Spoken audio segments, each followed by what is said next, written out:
שימו לב, וואו. גם לא, הוא יכול ליפול על ראש של חבלן כשיעבוד פה. כבר לא נשאר ממנו הרבה. טוב, אתה מומחה בתחום.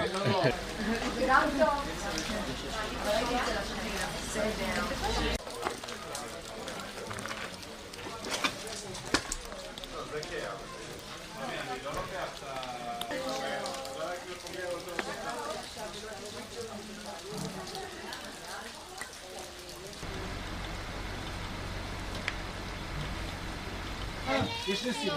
תיקח גדול, תיקח את הגדול. יש לי, צריך להתארגן ככה שאנחנו בכל זאת נעשה את הסדר כמו שצריך.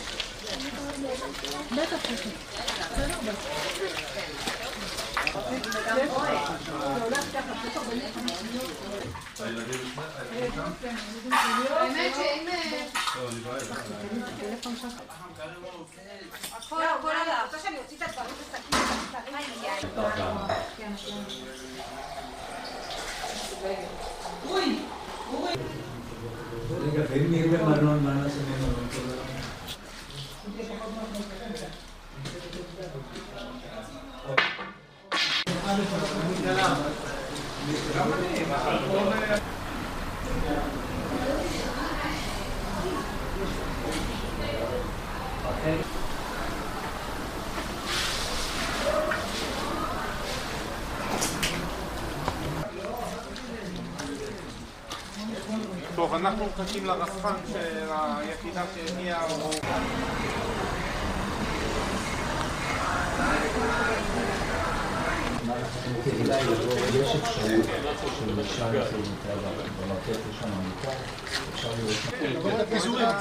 אבל אז הקיר הזה גם סגל הפלורסנס, אני לא רואה. לא, יהיה...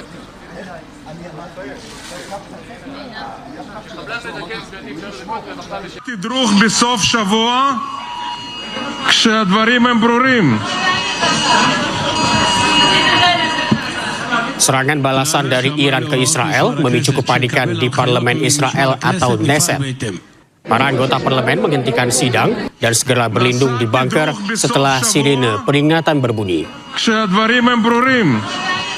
Berdasarkan media Israel, sidang pleno yang tengah membahas anggaran ini langsung dihentikan dan siaran langsung yang ditayangkan pun terputus.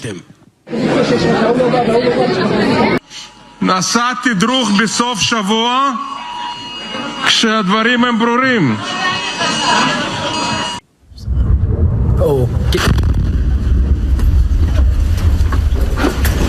Inilah detik-detik saat rudal Iran menghantam fasilitas militer milik Amerika Serikat. Tentara Amerika Serikat harus berlindung di bunker yang ada untuk menghindari serangan Iran. Iran pun terus melancarkan serangan balasan ke sejumlah target militer milik Amerika Serikat di Timur Tengah. Everybody over here is good. Yeah. Good. I saw that one come in. You guys all right? Iran kian gencar melakukan serangan balasan ke Zionis Israel. Salah satunya serangan rudal Iran yang menghantam wilayah Israel Tengah dan melukai setidaknya 8 Zionis.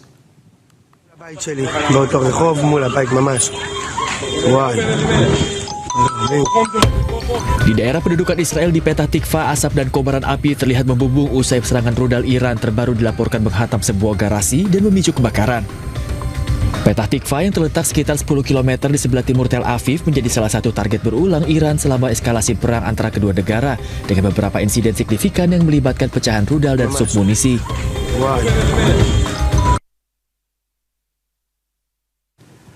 Pemirsa, meski Amerika sudah mengumumkan akan melakukan serangan darat ke Iran, namun saling balas serangan rudal masih terus terjadi. Serangan rudal Iran ditakuti Israel karena daya jangkaunya ribuan kilometer.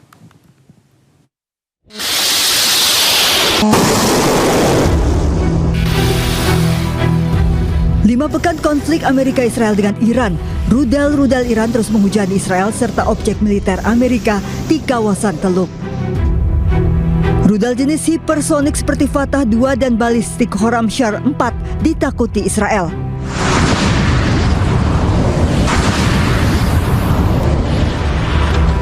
Kecepatan rudal-rudal Iran dikenal ekstrim, mampu bermanuver dan menjelajah dengan jangkauan sangat jauh hingga ribuan kilometer. Bahkan rudal Iran mampu menembus sistem pertahanan udara Israel yang canggih seperti Iron Dome serta Arrow 3.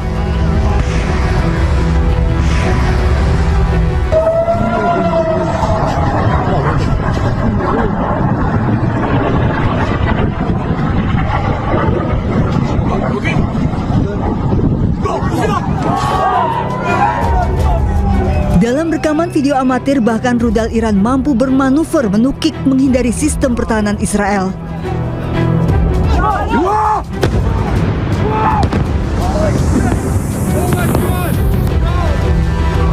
Data dari Iran Watch, kemampuan rudal-rudal hipersonik dan balistik Iran mampu menjangkau hingga wilayah proksi Amerika dan Israel.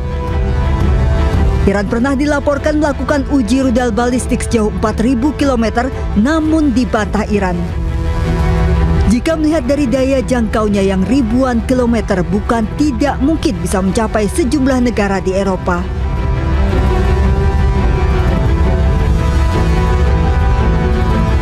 Kemampuan rudal-rudal Iran ini mengancam target Israel dengan waktu reaksi yang minim dan daya hancur yang besar. Serangan rudal Iran memicu kekhawatiran militer Israel dan Amerika karena berhasil melewati perisai pertahanan.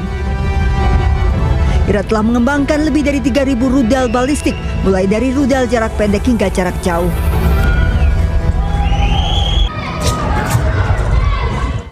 Perang darat di Timur Tengah kian dekat dengan masuknya Yaman dan juga Irak.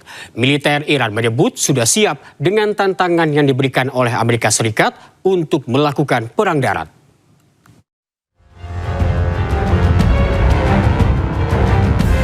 Eskalasi perang Iran memasuki babak baru yang lebih berbahaya. Kelompok Houthi Yaman meluncurkan serangan rudal balistik pertama dengan mengarah ke daerah militer Israel yang berada di wilayah Palestina Selatan. Serangan yang dilakukan Yaman sebagai bentuk aliansi baru untuk terlibat dalam perang melawan Amerika Serikat dan Israel. Kelompok-kelompok di Irak kini pun ikut campur terhadap perang yang terjadi di Timur Tengah. Kelompok yang didukung Teheran itu berulang kali menyerang Amerika, baik di pangkalan pasukan, misi diplomatik, hingga fasilitas minyak. Pesawat tempur Amerika pun terlihat di atas Al-Hanabiyah, Irak, mengeluarkan suara tembakan dan mengakibatkan kehancuran di daratan. Kementerian Pertahanan Irak menyebut ada 7 personel militer yang terluka dan 13 orang lainnya cedera. Sementara itu, lebih dari 1 juta warga Iran dimobilisasi di tengah meningkatnya spekulasi rencana operasi darat oleh Amerika Serikat dan Israel. Media militer Iran menyatakan kesiapan penuh dan menyebut wilayah Iran sebagai medan tempur bagi pasukan yang terlatih. Kini dengan masuknya secara aktif Yaman dan Irak, peta konflik menjadi semakin rumit. Dunia internasional mengkhawatirkan bahwa keterlibatan Yaman dan Irak akan memperluas zona perang di Laut Merah yang merupakan jalur perdagangan vital.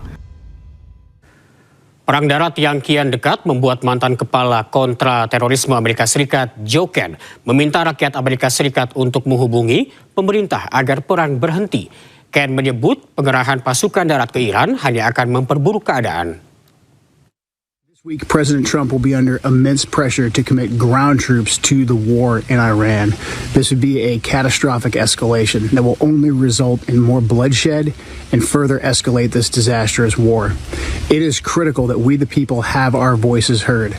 Contact the White House comment line, contact the Congressional Switchboard, ask for your representative, ask for your senators. Respectfully tell them that we do not support putting any boots on the ground in Iran. This is how we, the people, can have our voices heard. It's critical that we pray for peace, but it's also critical that we work towards peace. Respectfully contact your elected officials and let them know we, the people, do not support this war. Thank you. God bless. Sementara itu, Presiden Amerika Serikat Donald Trump tegaskan operasi serangan ke Iran akan selesai dalam 2 hingga 3 minggu ke depan. Amerika Serikat juga memastikan tujuan utama operasi ini adalah menghancurkan nuklir Iran.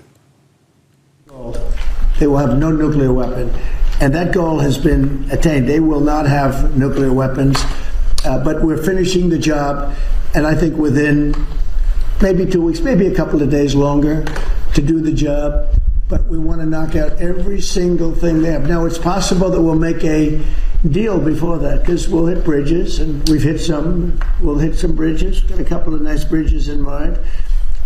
But if they come to the table, that'll be good. But it doesn't matter whether they come or not. We've set them back it'll take 15 to 20 years for them to rebuild what we've done to them. They have no Navy. They have no military. They have no Air Force. They have no telecommunications. They have no anti-aircraft systems. They have no leaders. You know, their leaders are all gone. That's why we have regime change. We have nice new leaders.